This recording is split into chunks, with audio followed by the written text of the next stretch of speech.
오늘은 6편 의존하면 왜 해야 할 일을 하지 못할까요? 여기에 대해서 말씀드리겠습니다. 불안이 커지면 사람은 해야 할 일을 하기보다 먼저 안전해지려고 합니다. 누군가가 괜찮다고 말해주기를 기다립니다. 확실한 답이 나올 때까지 결정을 미룹니다. 도와줄 사람이 나타나기를 기다립니다. 실패할 가능성이 있으면 시작하지 않습니다.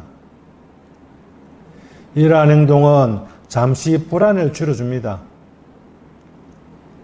결정을 하지 않으면 잘못된 결정을 할 위험도 없습니다. 시작하지 않으면 실패하지도 않습니다. 다른 사람에게 맡기면 책임을 피할 수 있습니다. 그래서 마음은 회피를 안전한 방법으로 배웁니다. 그러나 해야 할 일을 미룰수록 불안은 줄어들지 않습니다. 오히려 해야 할 일은 더 커지고 자신에 대한 믿음은 점점 약해집니다. 나는 혼자서는 할 수 없다. 불안할 때는 피해야 한다. 누군가가 도와줘야 움직일 수 있다. 완벽하게 준비되지 않으면 시작하면 안 된다. 이러한 믿음이 강해집니다. 예를 들어 어떤 사람이 새로운 일을 시작해야 합니다. 처음에는 잘할 수 있을지 걱정됩니다. 그래서 충분히 준비한 뒤 시작하려고 합니다. 그런데 준비를 하면 할수록 부족한 것이 더 많이 보입니다. 더 공부해야 할 것 같고, 더 좋은 계획이 필요하고, 실패하지 않을 확신이 생겨야 할 것 같습니다. 그래서 결국 시작하지 못합니다. 이때 문제는 능력이 없어서가 아닐 수 있습니다. 불안이 사라져야만 행동할 수 있다고 믿기 때문입니다. 현대 불안 치료에서도 회피와 안정 내용을 줄이고 두려운 상황을 조금씩 직접 경험하는 과정이 중요하게 다뤄지고 있습니다. 직접 해보았을 때 마음은 새로운 사실을 배웁니다. 생각했던 만큼 위험하지 않다. 불안해도 어느 정도 할 수 있다. 실수해도 다시 고칠 수 있다. 모든 것을 완벽히 준비하지 않아도 시작할 수 있다. 이러한 경험이 쌓이면 자기 효능감, 곧 스스로 해낼 수 있다는 믿음이 생깁니다. 부처님께서는 자신이 자신의 의지처가 되어야 한다고 말씀하셨습니다. 또한 일에는 길을 가리킬 뿐 실제로 그 길을 걷는 것은 각자의 노력이라고 가르쳤습니다. 이 말씀은 누구의 도움도 받지 말라는 뜻이 아닙니다.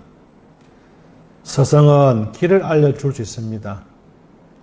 도반은 옆에서 함께 걸을 수 있습니다.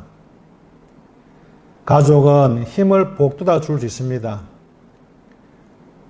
그러나 내 발을 대신 움직여 줄 수는 없습니다. 수행도 마찬가지입니다. 좋은 법문을 많이 듣고 좋은 책을 많이 읽고 훌륭한 스승을 만나도 실제로 자신의 몸과 마음을 알아차리는 것은 자신이 해야 합니다.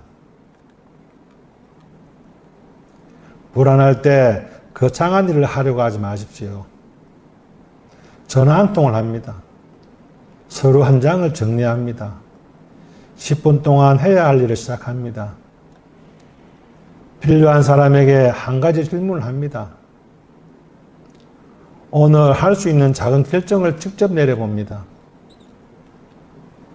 결과를 완벽하게 만들려고 하지 말고 행동 자체를 수행으로 삼는 것입니다. 불안이 없어야 할 수 있다가 아니라 불안이 있어도 작은 한 걸음은 할 수 있다고 바꿔야 합니다. 불안을 이기는 것은 큰 결심이 아닙니다. 불안한 상태에서도 해야 할 작은 행동을 반복하는 것입니다. 그 행동이 쌓이면 마음은 다시 배웁니다. 나는 도움을 받으면서도 내 길을 걸을 수 있다. 불안해도 행동할 수 있다. 완벽하지 않아도 시작할 수 있다. 이럴 때 마음 점검은 이렇게 합니다. 나는 불안이 없어지기를 기다리며 무엇을 미루고 있는가? 누군가가 대신 결정해 주기를 바라고 있는 것은 아닐까? 오늘은 내가 직접 할 수 있는 가장 작은 행동은 무엇인가? 결과가 아니라 행동 자체를 수용으로 삼을 수 있어야 됩니다.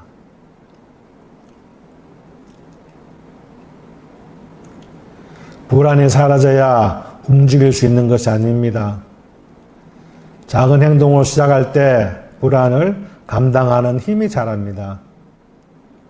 도움은 받을 수 있지만 자신의 길은 결국 자신의 발로 걸어야 합니다.